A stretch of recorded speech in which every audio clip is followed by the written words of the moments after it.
Normal. Buku Kesehatan Jiwa. 1. Sikap positif pada diri sendiri. 2. Cerapan terhadap kenyataan. 3. Integrasi. 4. Kompeten. 5. Otonomi. 6. Perkembangan dan perwujudan diri. Skinner. 1. Menerima diri sendiri. 2. Diterima orang lain. 3. Efisien dalam pekerjaan dan studi. 4. Bebas konflik diri. Adjustment atau penyesuaian diri. Definisi: proses dinamis interaksi individu dengan dunia sekitarnya untuk mencapai keseimbangan. Cara: 1. Merubah diri sendiri atau akomodasi agar sesuai dengan lingkungan sekitar. 2. Merubah lingkungan. Penilaiannya pada 1. Prestasi atau achievement, hasilnya baik atau buruk. 2. Proses, apa yang dilakukan dalam situasi dan lingkungan yang berbeda, serta faktor-faktor yang mempengaruhinya.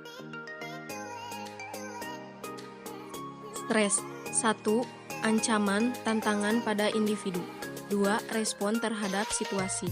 3. Proses di mana individu menilai dan mengatasi tantangan dan ancaman yang berasal dari lingkungannya. 4. Efek positif, motivasi untuk menaklukkan masalah. 5. Efek negatif, sumber ancaman.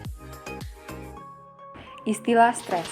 Stres, respon fisik, emosional, kognitif, dan perilaku terhadap peristiwa yang dinilai mengancam atau menantang.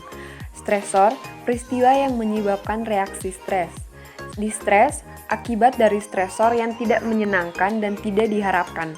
Eustress, akibat dari peristiwa positif atau jumlah stres optimal yang dibutuhkan seseorang untuk meningkatkan kesehatan dan kesejahteraannya.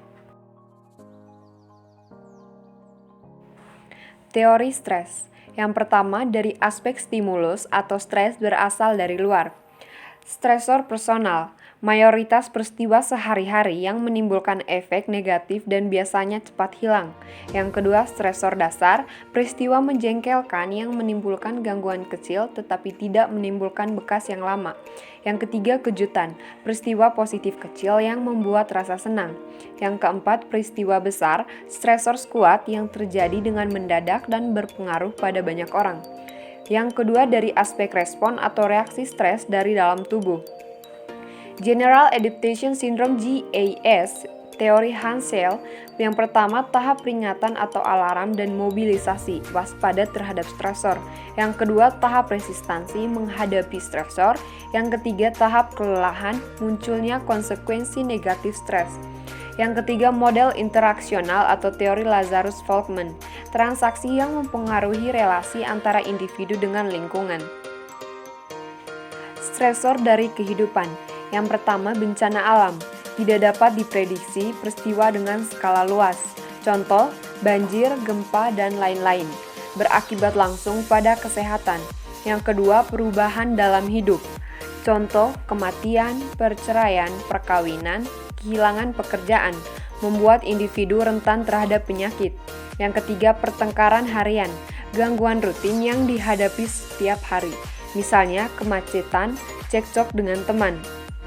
Stresor sosial dan budaya. Yang pertama, kondisi sosial, kemiskinan, kejahatan, diskriminasi. Rendahnya SES mengakibatkan tingginya tingkat stres. Bentrok budaya, contoh perkelahian antar suku, ricu sepak bola, tawuran, dan sebagainya. Konflik, dorongan antara dua kebutuhan atau tujuan yang saling bertentangan. Approach conflict, memilih antara dua hal yang disukai, mudah diatasi, dan tingkat stres rendah. Avoidance conflict, memilih antara dua hal yang tidak disenangi. Tingkat stres approach avoidance conflict, satu tujuan tetapi berakibat menyenangkan dan tidak menyenangkan.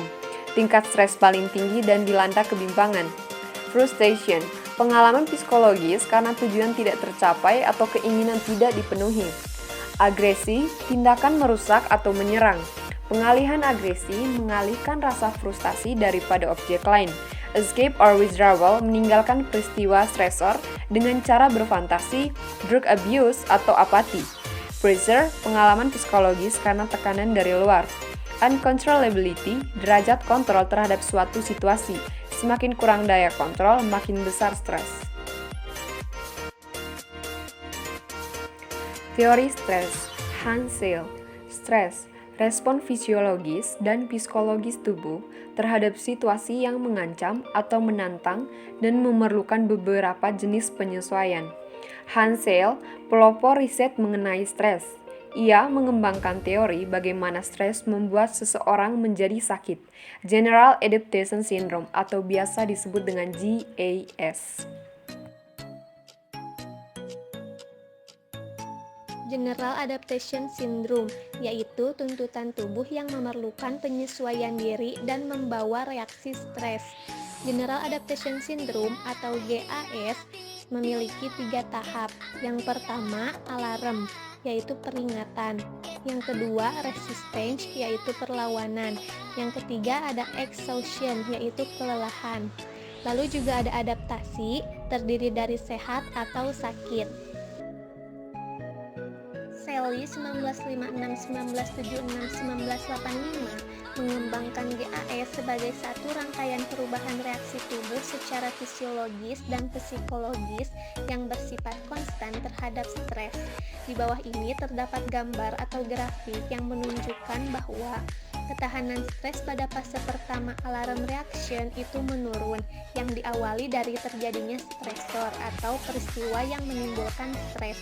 Pada fase kedua, resistance atau cope mengalami peningkatan ketahanan stres, sampai pada fase ketiga exhaustion, ketahanan stresnya itu menurun. Gambar ini diadaptasi dari gambar 17.4 Tex Myers yang diambil dari CD-ROM.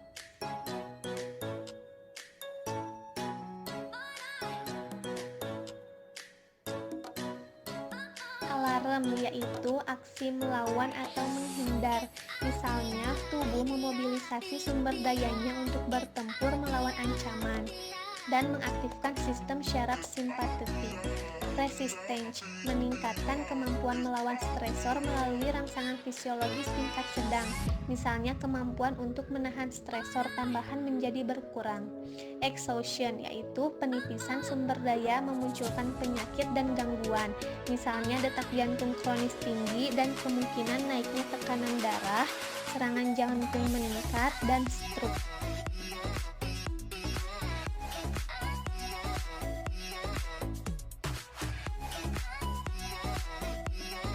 Reaksi yang akan dialami oleh manusia pada 3 tahap General Adaptation Syndrome yaitu: yang pertama pada tahap alarm, reaksi yang akan dialaminya adalah otot dahi, leher, bahu, lengan, dan kaki akan berkontraksi, pupil membesar, gula dilepaskan ke aliran darah untuk energi. Yang kedua pada tahap resistance, otot dahi, leher, bahu, lengan, dan kaki akan berkontraksi. Tekanan darah tetap tinggi, pernapasan sering dan dangkal, hormon dari kelenjar adrenal dilepaskan ke aliran darah. Detak jantung yang dipercepat akan meningkatkan aliran darah ke otot, dan tekanan darah meningkat. Dan pada tahap ketiga, exhaustion, sistem saraf simpatetis diaktifkan oleh kelenjar adrenal. Hati kehabisan gula, ketegangan otot yang berkepanjangan menyebabkan kelelahan. Model interaksional, Hoffman dan Lazura 1984. Yang pertama ada stresor, terjadinya peristiwa yang menimbulkan stres. Yang kedua ada primary appraisal, bagaimana perasaanku terhadap itu. Lalu ada secondary appraisal, bagaimana mengatasinya. Lalu ada outcome atau hasil, tidak bisa diatasi dan stres.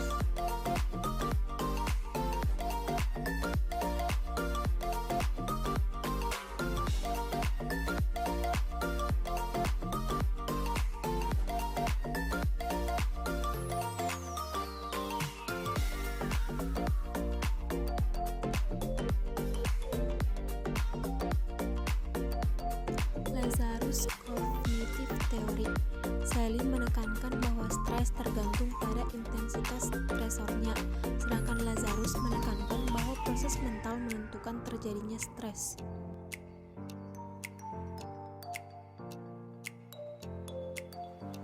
Lazarus and Volkmann's Theory. Penilaian primer. Apakah stresor negatif? Stresor dapat menjadi negatif jika berkaitan dengan luka, kehilangan, ancaman, atau perubahan. Penilaian kedua, dapatkah aku mengendalikan situasinya? Jika sumber coping cukup adekuat, terjadi pilihan coping berfokus masalah atau coping berfokus emosi.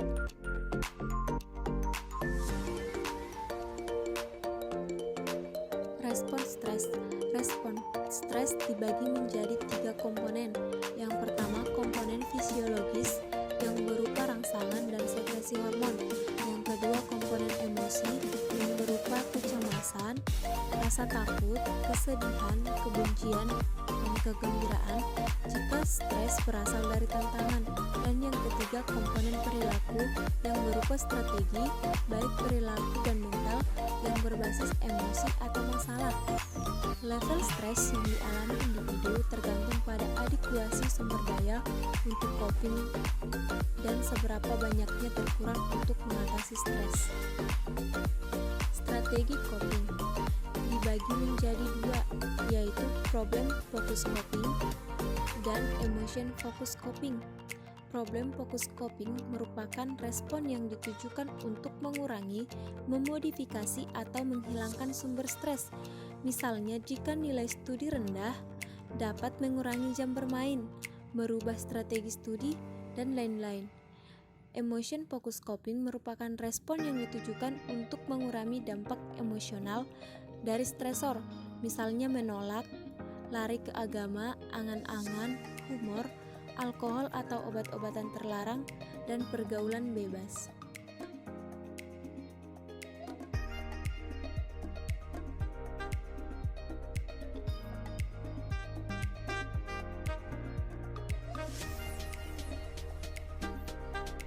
Strategi menghadapi masalah, yaitu dengan menangani ataupun merubah stresor. Yang kedua, digunakan jika masalah dapat diubah. Yang ketiga, coping dengan konfrontasi problem solving yang terencana. Coping berfokus pada emosi dengan mencari rasa nyaman terhadap peristiwa. Dan digunakan jika stresor tidak dapat dikendalikan. Adapun macam-macam dari strategi menghadapi masalah. Yang pertama, adanya escape avoidance, yaitu menghindari stresor. Yang kedua, adanya distensi, yaitu meminimalisasi dampak dari stresor. Yang ketiga, adanya denial, yaitu mengingkari adanya stresor. Yang keempat, wishful thinking, yaitu membayangkan stresor hilang dengan sendirinya. Yang kelima, seeking social support, yaitu mencari dukungan dari berbagai aktivitas sosial. Yang keenam, positive reappraisal, yaitu mengambil hikmah dari adanya stresor.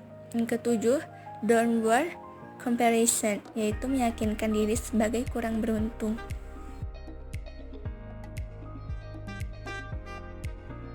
Ada juga coping secara langsung. Yang pertama, konfrontasi, yaitu menghadapi kondisi stresor dan berusaha mengatasi. Yang kedua, adanya kompromi, yaitu memutuskan kondisi realistis jika solusi atau tujuan tidak bisa dicapai. Yang ketiga, withdrawal, yaitu dengan menghindari kondisi stresor karena coping tidak dapat diterapkan. Coping defensif atau bertahan terdiri dari adanya denial, yaitu pengidap stresor dapat mengingkari kenyataan yang menyakitkan dan tidak menyenangkan.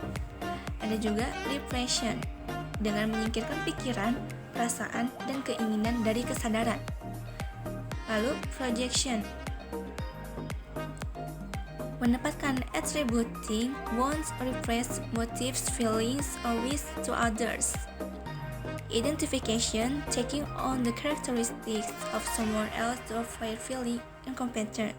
Regressions, kembali ke perilaku kanak-kanak dan bertahan. Intellectualization, thinking abstract about stressful problems as a way of detaching oneself from them.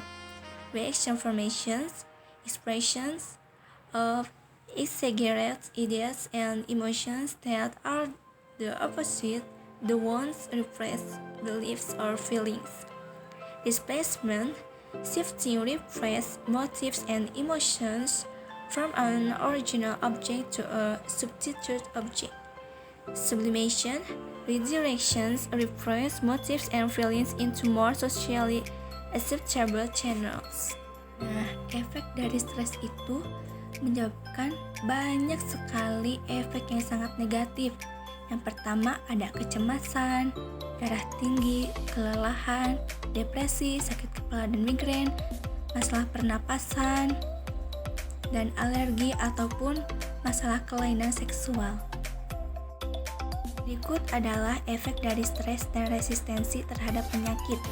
Yang pertama ada efek tidak langsung terhadap kesehatan yang mencakup dapat merangsang perilaku berisiko, misalnya seperti merokok ataupun mengkonsumsi minuman keras. Yang kedua, terjadinya gangguan psikosomatis, yaitu orang yang mengalami stres dapat merasakan efek fisiologis dari gangguan psikologis, misalnya seperti hipertensi, sakit kepala, ataupun migrain. Yang ketiga, adanya serangan terhadap daya tahan tubuh atau sistem imun dapat melemah. Karena secara kumulatif, stres dapat menyerang daya tahan tubuh yang menyebabkan energi ke otot dan otak itu dapat dialihkan. Meskipun stres bersifat singkat, tetapi dampak pada sistem imun sangat melemahkan dan meningkatkan resiko kanker. Selain menyebabkan resiko kanker, stres juga dapat membuat seseorang mengalami depresi, kesedihan yang berlarut-larut, dan membuat seseorang cepat meledakkan emosinya yang negatif. Berikut adalah faktor-faktor untuk menghindari dari stres. Yang pertama, kita harus olahraga dengan rutin, minimal satu hari itu 1 jam kita melakukan aktivitas olahraga. Yang kedua, harus aktif dalam aktivitas sosial. Lalu, harus tidur cukup dan nyenyak, minimal sehari itu 8 jam waktu untuk tidur. Lalu, mengkonsumsi makanan yang bergizi, bersenang-senang atau berlibur, dapat memanajemen waktu dengan baik, dan melatih keterampilan coping.